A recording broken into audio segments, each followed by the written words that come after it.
and I enjoyed Cleveland. I mean, we won 10 games, and that's probably the one that stands out the most.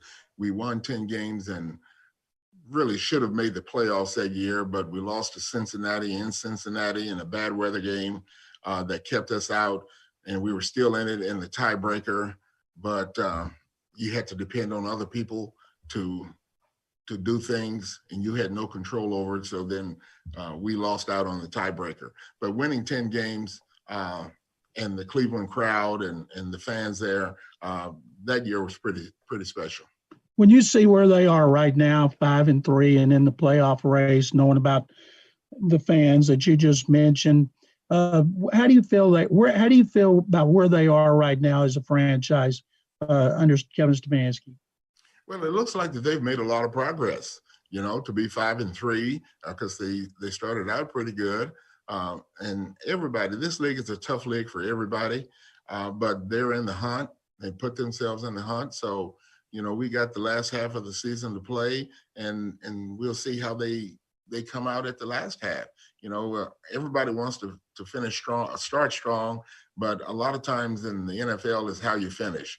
And I've seen it occur both ways. I've seen guys win the first half of the season, and then all of a sudden the bottom drops out.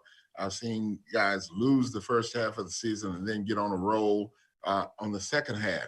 So, that old adage about playing them one game at a time and see what happens. And so I think that's what they're doing. But they got a quarterback. They've got a good supporting cast around the quarterback. They've got some defense. So I think that they're headed in the right direction. Aaron Wilson. Hey, good morning, Romeo. Good morning. Romeo, when it comes to getting Myles Garrett blocked, he'll line up all over the place. What are some of the special challenges? What makes him such a good pass rusher? What are some of the points of emphasis for you all, not just for the offensive line, for Laramie and Titus, or wherever he lines up and trying to get him blocked? Well, first of all, you got to know where he is, okay? And so that's the big thing. And now then you got to determine what you need to do on your protection to try to slow him down.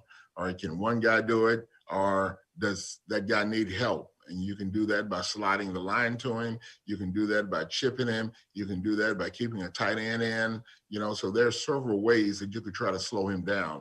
And so as we go into the week, we'll figure out what we think is the best way for us to do it. And what makes him deserve that type of? Obviously, he's a great football player, but what makes him great? Well, he's got great length. First of all, he's good off the ball.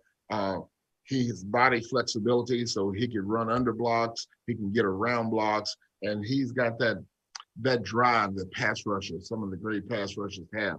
He's got that drive to get to the quarterback. Mark Berman. Romeo, how are you doing with some of your injured players like David Johnson?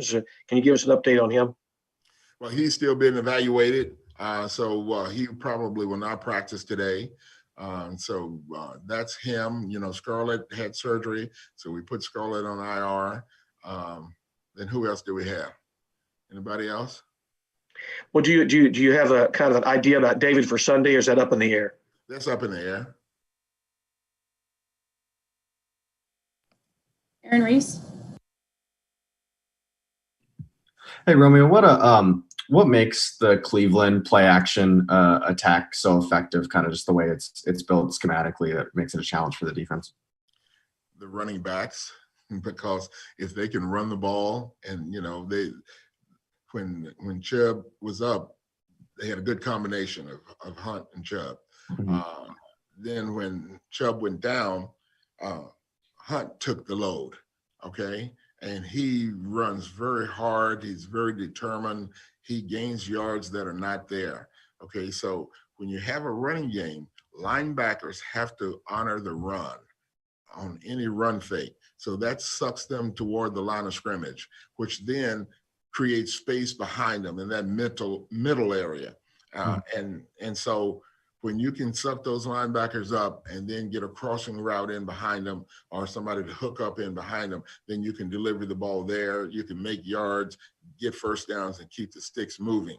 And so I think the running game makes the play action Minnesota obviously gave you guys a lot of trouble with play action when you guys played them. What can you kind of take from that game as coaching points for this week? Well, same thing. They have a great runner, had a good runner. And so we have to stop the run. If we can stop the run, that allows the linebackers to be a little bit slower to fill. They don't have to fill as fast.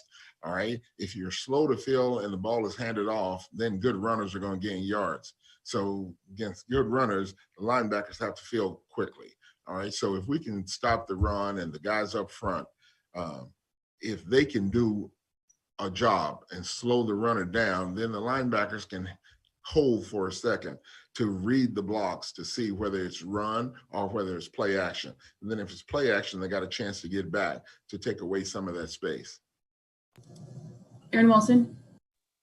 Hey, Romeo, when you look at defending some of their guys, including Jarvis Landry, what do you see from their offense and its explosiveness, and what are some of the things you feel like you will try to do to not give me the game plan, but just sort of generally what you'll try to do to try to slow them down? Well, you gotta contain Baker, try to keep him in the pocket because he will run, and he will run up inside as well as run outside. So you have to get your guys to understand that. All right, Landry is a good, tough, hard-fighting receiver. He is very versatile. They use him in different ways. So we're going to have to do a good job against Landry. All right, their offensive line as a unit, I think that they're pretty good. So that causes problems, one in the running game and then two in pass protection. So I think that they're putting a team together that will allow them to compete in their division. And that division has always been a tough division. You guys traded for Duke Johnson and had him here now. This is his second season. What do you think Duke will be like against his old team? What are some of the expectations for you all from Duke going forward now that he's playing more and having more touches?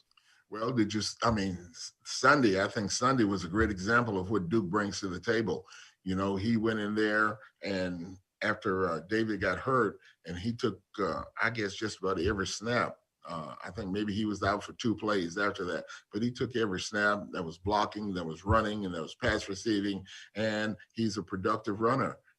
He's got great vision, got quick feet, and he can make people miss. So that's what we expect from him going forward. John McClain. Romeo, when you're in Cleveland and you know what the weather conditions can be like, how important is it to have balance on offense, especially a running game for those times when the wind creates so much havoc? Well, that's when you need your running game probably the most, John, because hopefully the wind will not be what it was for their last game. They were talking about 30-mile-per-hour wind gust. That's tough to run and to throw. But having a running game when the weather is bad, and as you look back in the history of the league, when all the games were outdoors and it got to November and December, those teams that could run it and those teams that could stop the run had the best chance because of the weather conditions. And last question for Mark Berman. Romeo, do you consider Brennan out for the year, or could you get him back? Oh, no, he's not out for the year. Hopefully we can get him back. We put him on a short-term IR. Thank you. Great. Thank you so much, Romeo. Okay.